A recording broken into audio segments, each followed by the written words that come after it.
E commerce company है जो सामानों को होम डिलीवरी के रूप में काम करती है और ये चकमेहती थाना अंतर्गत माली नगर में इसका ब्रांच है। वहां इसके एक होम डिलीवरी बॉय थे अभिनंदन कुमार। ये दिनांक 3 तारीख को 3/10/23 को कर्पूरी गढ़ थानाध्यक्ष को सूचित करते हैं कि उनके साथ 4 अपराधकर्मी लूटपाट किए हैं और उनका 6,000 रुपया, मोबाइल और सामान जो है, जो होम डिलीवरी का सामान था, वो लूट लिए हैं। इस सूचना पर जैसे ही जानकारी मिलती है त्वरित रूप से थानाध्यक्ष सूचित करते हैं और इस सूचना पर हम लोग लूट को मामला समझ करके त्वरित रूप से अनुसंधान प्रारंभ करते हैं। इसी क्रम में इस कंपनी के जो मैनेजर हैं आशुतोष कुमार, वो थाना पर आते हैं और सूचित करते हैं कि उनके द्वारा टोटल 40 सामान को दिया गया था, जिसमें 17 सामान की आपूर्ति की गई थी और बाकी सामान जो है उनको नहीं मिलता है। तो पूछताछ के दौरान में और तकनीकी रूप से पाया जाता है कि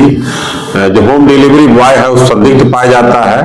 तो उनके द्वारा एक केस दर्ज किया जाता है थाना में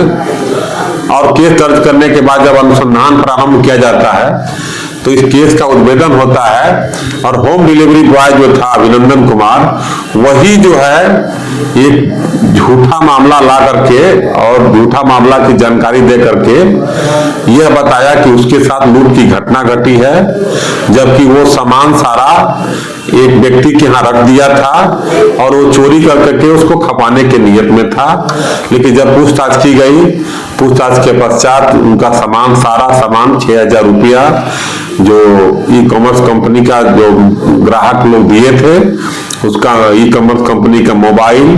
और सारा सामान जो शेष रह गया था और वापसी का भी सामान, टोटल सामान जो है बरामद हो चुका है। इस बरामदगी के पश्चात एक मामला ये भी आया कि जो आजकल के होम डिलीवरी बॉय जो कंपनियां रख रही हैं, उनकी छानबीन, उनकी गतिविधि की जांच नहीं कर रही है और बहुत सारे सामान की घटना जो हो जाती है वह पचाने के दृष्टिकोण से भी हो जा रही है। इसलिए ई कॉमर्स कंपनी जो भी है उनसे पुलिस प्रशासन हिदायत देता है कि कम से कम जो ये इस तरह के डिलीवरी बॉय हैं उनसे सतर्क रहें और उनकी गतिविधि के बारे में भी पता लगाते रहें और आम जनता से भी अपील की जाती है कि ऐसे डिलीवरी बॉय पर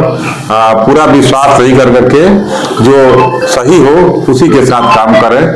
और सभी थाना प्रभारी को भी निर्देश दिया गया है कि होम डिलीवरी बॉय वाला जो घटना दे रहे हैं लोग, उसकी विधिवत छानबीन की जाए, उसके पश्चात ही त्वरित रूप से कार्रवाई की जाए।